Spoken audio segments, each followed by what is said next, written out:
ये समीकरण निकल के आएगा equal to E not minus 0.0591 upon N log 1 upon M N plus, यही नरनष्ट का समीकरण है। हेलो दोस्तों, तो कैसे यार आप लोग, आशा करते हैं आप लोग मस्त होंगे और आपकी तैयारी भी मस्त चल रही होगी। तो जैसा कि यार हम लोग क्लास 12 केमिस्ट्री का दूसरा पार्ट स्टार्ट किए थे, आपका चैप्टर 2 विद्युत रसायन इलेक्ट्रोकेमिस्ट्री। तो आज हम इसमें पढ़ने वाले बहुत ज़्यादा इंपॉर्टेंट टॉपिक क्या पढ़ेंगे आज की वीडियो पे। आज की वीडियो पे पढ़ेंगे नरनष्ट समीकरण, नरनष्ट इक्वेशन के बारे में। नरनष्ट समीकरण जो है बहुत ज़्यादा महत्वपूर्ण है एग्जाम के लिए, क्योंकि पेपर में इससे क्वेश्चन आता है कि नरनष्ट समीकरण को समझाइए। ठीक है यार, नरनष्ट समीकरण पर टिप्पणी लिखिए। तो पूरा आपको इसके समीकरण को बताना होता है, कैसे आप कर सकते हो, सब कुछ आपको बताएंगे। ठीक है, एकदम मस्त तरीके से, एक एक बात आपको समझनी है एकदम आसानी से। ठीक है, तो चलो शुरू करते हैं नरनष्ट समीकरण। उससे पहले यार जो लोग चैनल पर नए उनको बता दें कि इस चैप्टर के जितने भी वीडियो विद्युत रसायन वाले, इसके आपको प्लेलिस्ट डिस्क्रिप्शन में मिल जाएगी, क्लास 12 केमिस्ट्री वाली। इस चैप्टर के सारे वीडियो आपको उस पर मिल जाएंगे। ठीक है, विद्युत रसायन के और भी वीडियो हो चुके हैं। इलेक्ट्रॉन विभव बताया था आपको, मानक इलेक्ट्रॉन विभव, डेनियल सेल के बारे में पढ़ा चुके हैं, विद्युत अपघटनी सेल के बारे में पढ़ा चुके हैं। तो सारे वीडियो आपको क्लास 12 केमिस्ट्री की प्लेलिस्ट पे मिल जाएंगे, डिस्क्रिप्शन में प्लेलिस्ट है। ठीक है, तो चलो शुरू करते हैं। आपका नरनष्ट समीकरण क्या होता है, नरनष्ट इक्वेशन। तो सब लोग कॉपी पेन निकाल लो। देखो यार, कॉपी पेन निकाल लिया करो, जब भी पढ़ाया जाए तो कॉपी पेन निकाल लो और एक एक बात समझने का प्रयास करो, और जो मेन बातें हो उनको लिखते भी चलो, जिससे आपको तुरंत तैयार भी होता जाएगा। तो देखो, बात करें नरनष्ट इक्वेशन क्या होता है। हमने यहाँ पे कुछ बातें लिखी है, पहले इनको समझो, फिर आगे आपको बताते हैं। पढ़ो यहाँ पे, नरनष्ट नामक वैज्ञानिक, नरनष्ट समीकरण, नरनष्ट नामक एक साइंटिस्ट थे, नरनष्ट नामक एक वैज्ञानिक थे, उन्होंने दिया है। तो कहा गया नरनष्ट नामक वैज्ञानिक ने किसी इलेक्ट्रोड के इलेक्ट्रॉन विभव का मान ज्ञात करने के लिए एक समीकरण दिया, जिसे नरनष्ट का समीकरण बोला जाता है। नरनष्ट नामक वैज्ञानिक ने किसी इलेक्ट्रोड के इलेक्ट्रॉन विभव का मान ज्ञात करने के लिए एक समीकरण दे दिया, जिसे क्या बोला जाता है, नरनष्ट का समीकरण। आप थोड़ी सी इसकी बातें मैं आपको समझा दें, जो हमने इसके पहले वाले वीडियो पे पढ़ा था इलेक्ट्रॉन विभव के बारे में। देख लो, आपसे क्या कहा गया, किसी इलेक्ट्रॉन, जैसे आपके पास कोई इलेक्ट्रॉन होता है, अगर आपको किसी का इलेक्ट्रॉन बनाना होता है तो आपको पता है क्या करना होता है, आपको उस धातु की छड़ लेनी होती है और उसको उसी के लवण के विलयन में डालना होता है। जैसे अगर मान लो हमें जिंक का इलेक्ट्रॉन बनाना हो तो हम क्या करेंगे, सिंपल जिंक की छड़ को लेंगे। ये मान लो जिंक की छड़ है, ये क्या है, जिंक की छड़। अगर आपको जिंक का इलेक्ट्रॉड चाहिए तो जिंक की छड़ को लो और इसे जिंक सल्फेट के विलयन में डाल दो, ZnSO4 के विलयन में आप क्या करो, इसे डाल दो। तो इससे क्या बन गया, ये जिंक का इलेक्ट्रॉड बन गया। ये क्या बन गया, जिंक का इलेक्ट्रॉड बन गया। तो इसी टाइप से अगर आप किसी भी धातु की इलेक्ट्रॉड बनाना चाहते हो तो आप उस धातु की छड़ लो और उसको उसी के लवण के विलयन में डाल दो। अगर जिंक की बनानी तो जिंक सल्फेट के विलयन में डाल दो। ठीक है, आप कहा गया किसी इलेक्ट्रॉड का इलेक्ट्रॉन विभव। आप बात करें इलेक्ट्रॉन विभव क्या होता है, तो देखो, जब किसी धातु की छड़ को उसके लवण के विलयन में डुबोया जाता है तो धातु और विलयन के बीच में जो विभवांतर स्थापित होता है उसे इलेक्ट्रॉन विभव बोला जाता है। आप जैसे धातु है, ये आपका जैसे जिंक धातु है, ये क्या करता है, जिंक जो होता है आपका 2 इलेक्ट्रॉनों को त्याग के Zn2+ बनाता है और 2 इलेक्ट्रॉन बाहर निकल जाते हैं। और ये जो Zn2+ होता है ये आपका यहाँ पे उपस्थित हो जाता है और इसके जो इलेक्ट्रॉन होते हैं वो भी यहाँ पे आ जाते हैं। तो इस कारण से ये जो धातु के आपके इलेक्ट्रॉन है और ये जो धातु की छड़ है, इसके बीच जो विभवांतर स्थापित हो जाता है उसे इलेक्ट्रॉन विभव, इलेक्ट्रॉन पोटेंशियल बोला जाता है। ठीक है, उसे क्या बोला जाता है, इलेक्ट्रॉन पोटेंशियल, इलेक्ट्रॉन विभव बोला जाता है। तो अगर इलेक्ट्रॉन विभव की परिभाषा पूछी जाती है तो कहा जाता है किसी धातु की छड़ और उसका जो लवण का विलयन होता है उसके बीच जो विभवांतर होता है उसे इलेक्ट्रॉन विभव बोलते हैं। तो ये तो एकदम सिंपल सी बेसिक सी बात थी। तो नरनष्ट नामक वैज्ञानिक ने क्या किया, किसी इलेक्ट्रॉन के इलेक्ट्रॉन विभव का मान ज्ञात करने के लिए एक समीकरण दिया, जिसे नरनष्ट का समीकरण कहते हैं। इलेक्ट्रॉन आप समझ गए, जैसे जिंक का इलेक्ट्रॉन बनाना तो जिंक की छड़ को जिंक सल्फेट के विलयन में डाल दो तो उसका इलेक्ट्रॉन बन जाएगा। और इलेक्ट्रॉन विभव क्या होता है, धातु की छड़ और विलयन के बीच जो विभवांतर होता है उसे इलेक्ट्रॉन विभव बोला जाता है। ठीक है, तो एकदम सिंपल सी बेसिक सी बात थी, इसको हमने इसके पहले वाले वीडियो पे पढ़ाया था आपको। अब आगे समझो। अब इसके बाद नरनष्ट ने क्या कहा, पहले तो ये कहा नरनष्ट नामक वैज्ञानिक ने किसी भी इलेक्ट्रॉन के इलेक्ट्रॉन विभव का मान ज्ञात करने के लिए एक समीकरण दिया, जिसे नरनष्ट का समीकरण बोला जाता है, नरनष्ट इक्वेशन बोला जाता है। अब आगे क्या कहा गया वो समझो। नरनस्ट के अनुसार, मतलब नरनस्ट के अनुसार नरनस्ट ने क्या बताया, कैसे निकाला, सब चीज़ समझो यहाँ पे।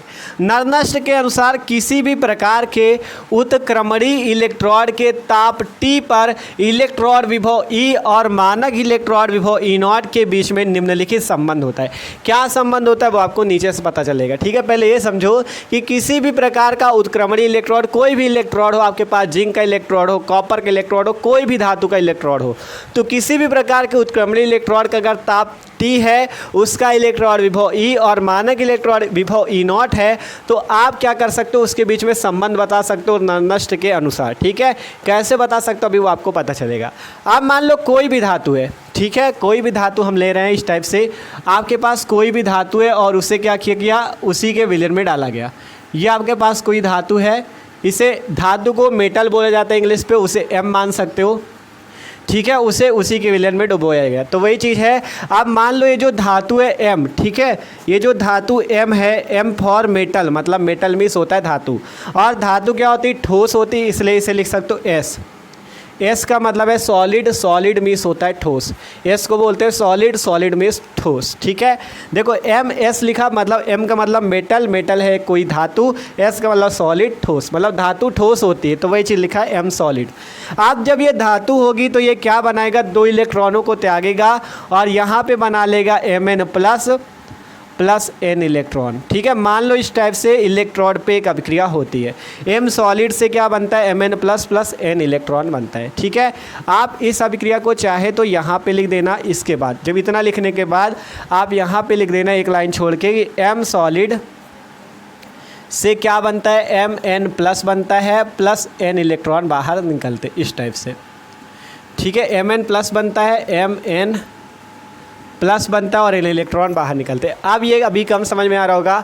अभी जैसे हमने आपको जिंक का एग्जांपल दिया था, जैसे जिंक का इलेक्ट्रॉन बनाया था ना, मान लो यहाँ पे जिंक धातु हो, तो जिंक धातु क्या करती है, इस टाइप से जिंक होता है, धातु है तो सॉलिड होगा, एस फॉर सॉलिड मतलब ठोस। ये जिंक क्या करता है, 2 इलेक्ट्रॉन बाहर निकालता है और Zn2 प्लस बनाता है और 2 इलेक्ट्रॉन इस टाइप से बाहर निकलते हैं, इस टाइप से, ठीक है। तो वही चीज़ है, जिंक कोई धातु है तो धातु को M से प्रदर्शित कर दिया गया, M फॉर मेटल। अब आपका जैसे Zn2 प्लस होता है, वैसे ही ये धातु क्या करेगी, अपना भी कुछ इलेक्ट्रॉन त्यागेगी और Mn प्लस बनाएगी। N की जगह यहाँ पे क्या है, 2, देख सकते हो N की जगह क्या है, 2 है, यहाँ पे वही चीज़ 2 है। तो जैसे यहाँ पे 2 प्लस था तो 2 इलेक्ट्रॉन निकले थे, वैसे ही यहाँ पे N प्लस है तो कितने इलेक्ट्रॉन निकलेंगे, N इलेक्ट्रॉन निकलेंगे, ठीक है। तो वही चीज़ आपको समझाया गया है, देख सकते हो Zn सॉलिड, Zn का मतलब कोई धातु, जिंक धातु है तो उसे हमने M से प्रदर्शित कर दिया, M फॉर मेटल मतलब धातु, और S फॉर सॉलिड मतलब ठोस, तो ये ठोस धातु है। आप जैसे जिंक 2 इलेक्ट्रॉन त्याग के Zn2 प्लस बनाती हो, 2 इलेक्ट्रॉन बाहर निकलते हैं, वैसे M जो है धातु है, ये आपका Mn प्लस बनाएगी और N इलेक्ट्रॉन बाहर निकलेंगे। जितना N प्लस जैसे यहाँ लगा तो उतने ही इलेक्ट्रॉन बाहर निकलेंगे, जैसे यहाँ पे 2 प्लस लगा तो 2 इलेक्ट्रॉन बाहर निकलेंगे। तो सबसे पहले इतना लिखने के बाद आपको इस टाइप से अभिक्रिया लिख देनी जो उत्क्रमणी इलेक्ट्रॉन पे अभिक्रिया होगी, ठीक है। ये अभिक्रिया कौन सी है, उत्क्रमणी इलेक्ट्रॉन पे होने वाली अभिक्रिया है, M solid Mn plus N electron, ठीक है। फिर इसके बाद लिखना है नरनस्ट के अनुसार किसी भी प्रकार के उत्क्रमणी इलेक्ट्रॉन के ताप T पर इलेक्ट्रॉन विभव E और मानक इलेक्ट्रॉन विभव E0 के बीच निम्नलिखित संबंध होता है। क्या संबंध होता है वो आपको इसके बाद लिखना है। संबंध होता है E = E0 माइनस 2.303, ठीक है, E = E0 minus 2.303 RT upon में NF, RT अपॉन में NF, रुको पूरा ऐसे लगाते हैं, ठीक है, RT अपॉन में NF, और यहाँ पे लॉग आपको सांद्रता लिखनी है, सांद्रता अभिकारक की सांद्रता बटे उत्पाद की सांद्रता। अभिकारक की सांद्रता, अभिकारक इधर वाला अभिकारक कहलाता, उधर वाला उत्पाद कहलाता, तो इसकी सांद्रता पहले लिखो M सॉलिड बटे में इसकी सांद्रता Mn प्लस। ये सूत्र आता है आपका नरनस्ट के अनुसार। E होता है इलेक्ट्रॉन विभव, E0 होता है मानक इलेक्ट्रॉन विभव। इसके द्वारा आप इस इलेक्ट्रॉन विभव E का मान ज्ञात कर सकते हो। तो यहाँ पे फॉर्मूला क्या आया, E = E0 minus 2.303 RT upon NF log M solid बटा Mn प्लस। अब आप यहाँ पे देखो एक चीज़ समझना, अगर कोई भी सॉलिड हो या कोई भी गैस हो उसकी सांद्रता लिखनी होती है तो उसका मान 1 होता है, ठीक है। क्या कह रहे हैं, सॉलिड का मतलब ठोस, किसी भी ठोस हो या कोई गैस हो तो उसकी सांद्रता 1 लिखी जाती। तो यहाँ पे M सॉलिड है, ठोस है, तो इसकी सांद्रता 1 लिख दी जाएगी। यहाँ पर से सूत्र आ जाएगा E = E0 minus 2.303 RT upon NF और यहाँ पे log M सॉलिड्स। M क्या है? धातु है। धातु जब ठोस है तो किसी भी ठोस या गैस की सांद्रता 1 लिखी जाती है, तो यहाँ पे इसकी जगह 1 लिख दो बटे में Mn प्लस। ये आपका फॉर्मूला आ जाएगा E equal to E0 minus 2.303 RT upon NF log में कोष्टक में लिख देना 1 अपॉन Mn प्लस, और ये Mn प्लस जो लिखा है मतलब Mn प्लस की सांद्रता। ठीक है, इसे इस टाइप से कोष्टक में बंद कर दो। यही आपका नरनष्ट का समीकरण है। यही आपका नरनष्ट का समीकरण है। E equal to E0 minus 2.303 RT बटा NF, और इसमें कोष्टक पे क्या आ जाएगा? लॉग कोष्टक पे 1 अपॉन इस Mn प्लस की सांद्रता। ठीक है, इस Mn प्लस की सांद्रता आपको लिख देनी है। आप बात करते E क्या है, E0 क्या है, R क्या है, T क्या है, N क्या है, F क्या है। तो यहाँ पे सारी चीज़ें लिखते हैं। सबसे पहले लिखते हैं जहाँ क्या लिखते हैं? E। जहाँ E जो है वो इलेक्ट्रॉन विभव है, जहाँ E जो है भैया इलेक्ट्रॉन विभव है। ठीक है, E को क्या बोला जाता है? इलेक्ट्रॉन विभव बोला जाता है। E0 को बोला जाता है मानक इलेक्ट्रॉन विभव, मानक इलेक्ट्रॉन विभव, मानक इलेक्ट्रॉन विभव बोला जाता है। और यहाँ पे R जो होता है, R को नियतांक बोला जाता है। ठीक है, R गैस नियतांक होता है, R होता है नियतांक, और इसका कुछ मान भी होता है। इसका मान होता है 8.314। ठीक है, जूल, और इसका R होता है नियतांक 8.314 मान होता है, और इसका मात्रा क्या होता है? और आपका joule kelvin inverse mole inverse, ये इसका मान होता है। ठीक है, R का मान होता है 8.314 joule kelvin inverse mole inverse. अब बात करें T क्या होता है? T होता है तापमान, जिसका मान होता है 298 केल्विन। ठीक है, T होता है तापमान जिसका मान होता है 298 केल्विन। अब बात करें यहाँ पे F क्या है? F की बात करें, F को बोला जाता है फैराडे नियतांक, फैराडे नियतांक, फैराडे नियतांक बोलते हैं, और इसका मान होता है 96,500 कूलाम। F होता है फैराडे नियतांक जिसका मान होता है 96,500 कूलाम। बात करें N क्या होता है? N को बोला जाता है इलेक्ट्रॉनों की संख्या। N को क्या बोला जाता है? इलेक्ट्रॉनों की संख्या। ठीक है, N को क्या बोला जाता है? इलेक्ट्रॉनों की संख्या। N इलेक्ट्रॉनों की संख्या होती है, जैसे यहाँ पे जितने भी इलेक्ट्रॉन बाहर निकलेंगे वही N का मान है। ये देख सकते हो N है आपका, यही N है इलेक्ट्रॉनों की संख्या। तो आपका नरनष्ट का समीकरण आपने देखा क्या आया? E equal to E0 minus 2.303 RT बटा NF लॉग 1 बटा Mn प्लस। अब आपको ये सारी वैल्यू देखो दिखा, हमने यहाँ पे लिखा E क्या है? इलेक्ट्रॉन विभव, E0 मानक इलेक्ट्रॉन विभव, N क्या है? इलेक्ट्रॉनों की संख्या, R क्या है? नियतांक है जिसका मान होता है 8.314 joule kelvin inverse mole inverse, joule kelvin inverse mole inverse. T क्या है? यहाँ पे T है तापमान जिसका मान 298 केल्विन, और ये यहाँ पे F क्या है? ये जो F देख रहे हो ये फैराडे नियतांक, इसका मान होता है 96,500 कूलाम। अब अगर ये सारी वैल्यू हम यहाँ पे रख दें तो आपको नरनष्ट समीकरण का एक रूप और मिल जाएगा। यहाँ से इसके आगे का देखो, आगे लिख के आपको दिखा रहे हैं, यहाँ से लिखते हैं। देखो ये समीकरण था आपके पास E equal to E0 minus 2.303 जैसा है उसको वैसा रख दो 2.303। देख सकते हो ये समीकरण देखो, E है, E equal to E0 minus 2.303। अब आगे R का मान आपको दिया गया 8.314, तो R की जगह रख दो 8.314। ठीक है, R का मान हमने रख दिया 8.314। T का मान रख दो 298, तो T का मान रख दिया 298। ठीक है, बटे में N इंटू F, N है इलेक्ट्रॉनों की संख्या, तो इलेक्ट्रॉनों की संख्या तो आपको तभी पता चलेगी जब आपको पता चलेगा धातु से कितने इलेक्ट्रॉन निकले, तो वो आपको N की जगह N ही रख देना है।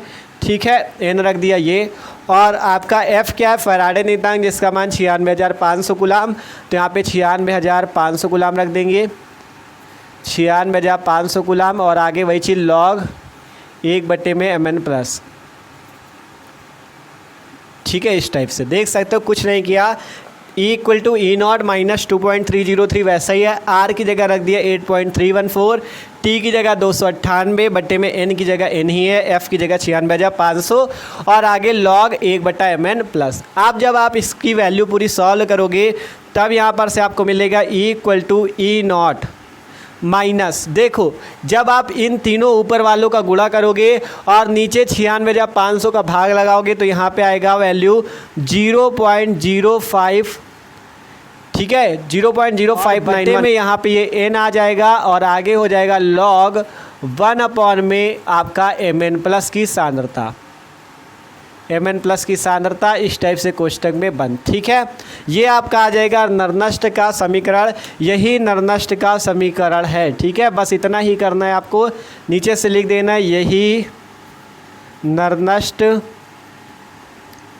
का समीकरण है। ठीक है, बस हो गया, इतना ही करना था। इतना सीख गए तो आप सब कुछ सीख गए। ठीक है, इतना सीख गए तो आप सब कुछ सीख गए। आप एक बार आपको पूरा फिर से समझा दे जिससे आपको कोई भी दिक्कत ना हो।